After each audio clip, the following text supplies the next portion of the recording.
Hello everyone, welcome back to my YouTube channel.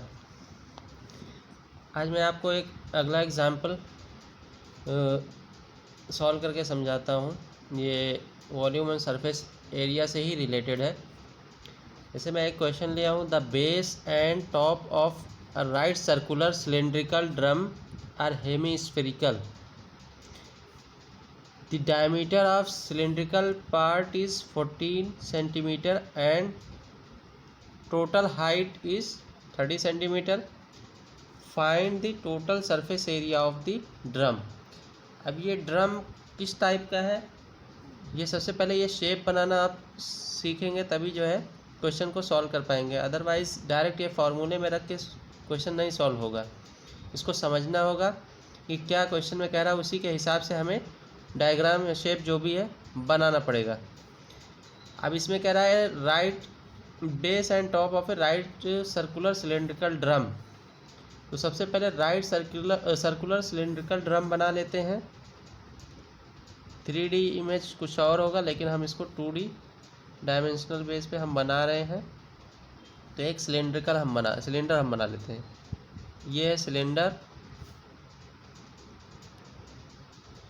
ठीक है। इस टाइप का एक ये सर्कुलर शेप में है, तो इसीलिए हमने ये इस तरह से है। नीचे रिंग शेप का है, ऊपर भी रिंग शेप का है, ठीक है। Circular cylindrical drum are Hemy spherical.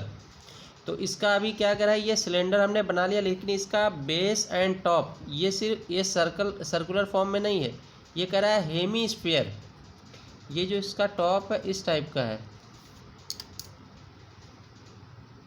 ये हेमी स्फीयर बना दो।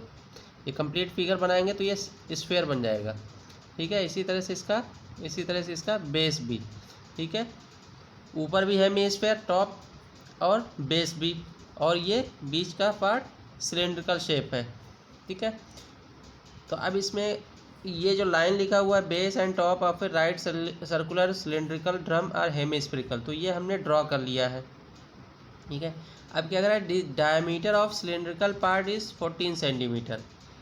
अब ये जो नीचे ये जो रिंग टाइप का बना हुआ है नीचे, तो ये जो है डायमीटर है,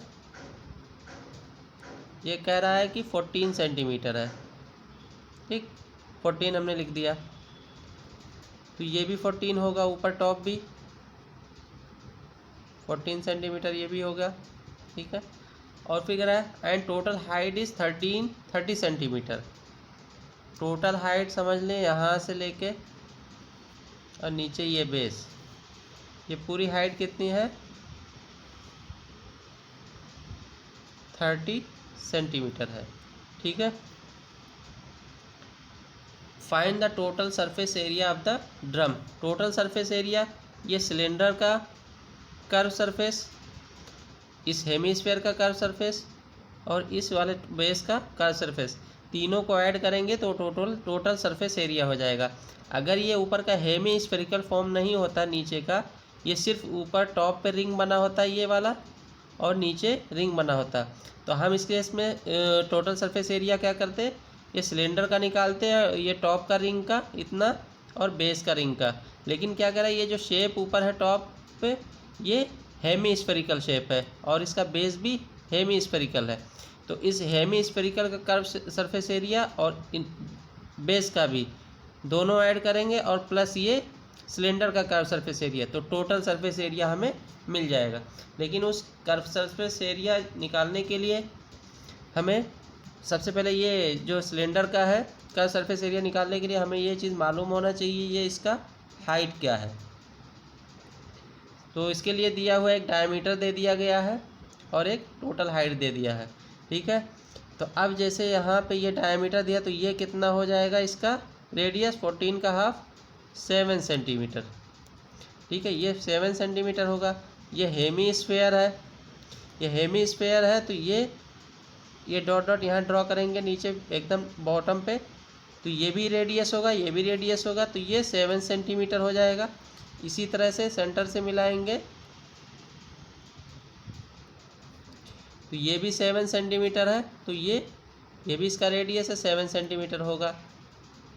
ठीक है, ये रेडियस और ये रेडियस, क्योंकि ये ऊपर हेमिस्फेरिकल शेप है तो ये जो रेडियस होगा सेम रेडियस ये होगा, यानी हम इसको टॉप में मिला लेंगे। तो ये 7 सेंटीमीटर है और ये 7 सेंटीमीटर है। ठीक है, टोटल हाइट दिया हुआ है हमें, इस टोटल में से ये वाला प्लस करके माइनस करेंगे तो ये हमें सिलेंडर की हाइट मिल जाएगी।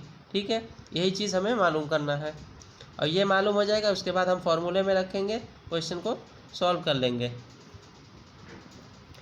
तो इसमें लिखा हुआ है रेडियस 2r इक्वल्स टू कितना है 14 सेंटीमीटर।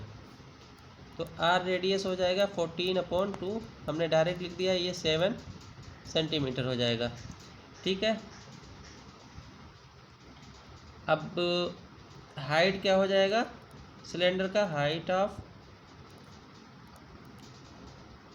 सिलेंडर का हाइट हो जाएगा टोटल 30 माइनस ये 7 और ये 7 + 7, ये कितना हो जाएगा 16 सेंटीमीटर। ठीक है, अब टोटल सरफेस एरिया हमें ये हाइट मिल गया सिलेंडर का, तो टोटल सरफेस एरिया का फॉर्मूला लिखते हैं, total surface area equals to curved surface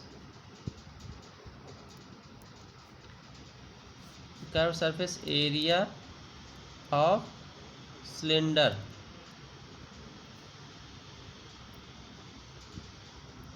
plus ऊपर का ये हेमिस्फीयर का शेप सेम है और टॉप का भी बॉटम का भी, तो कर्व सरफेस एरिया दोनों का सेम होगा।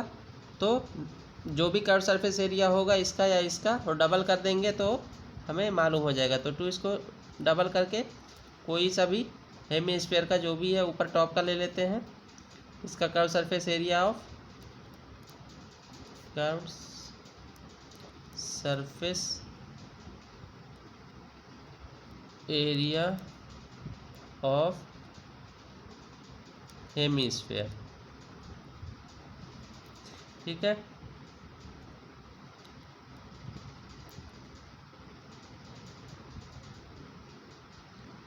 सिलेंडर का कर्व सरफेस एरिया क्या होगा 2πr/h होता है प्लस 2 इंटू हेमिस्फीयर का curve surface area 2 into sphere का होगा 4πr², हेमिस्फीयर का 2πr²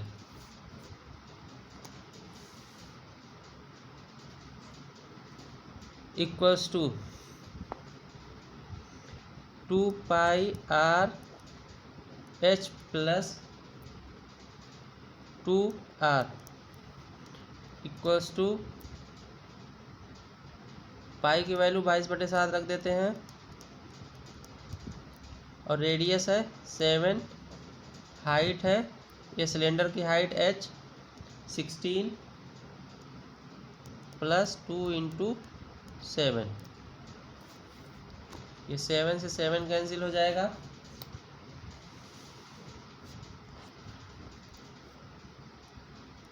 ये हो जाएगा 44 इंटू और ये हो जाएगा 30। इसको कैलकुलेट करेंगे, मल्टीप्लाई करेंगे तो 1320 सेंटीमीटर स्क्वायर, ये टोटल सरफेस एरिया आ गया। मेरे ख्याल से आपको समझ में आ गया होगा, इसमें कंफ्यूजन नहीं हो कुछ भी, बस आपको फॉर्मूला लिखना आना चाहिए। ये ऊपर हेमिस्फीयर का वो शेप है और टॉप पे और बॉटम पे भी, तो इसीलिए हेमिस्फीयर का कर्व सरफेस एरिया लिखेंगे और ऊपर का भी वही, और सिलेंडर का कर्व सरफेस एरिया। तो ये टोटल सरफेस एरिया हम कैलकुलेट करेंगे।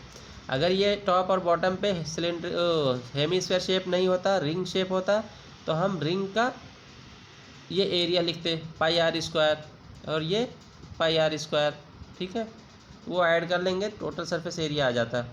आई थिंक आपको समझ में आ गया होगा। और मेरे चैनल को लाइक करें, सब्सक्राइब करें। Thank you so much.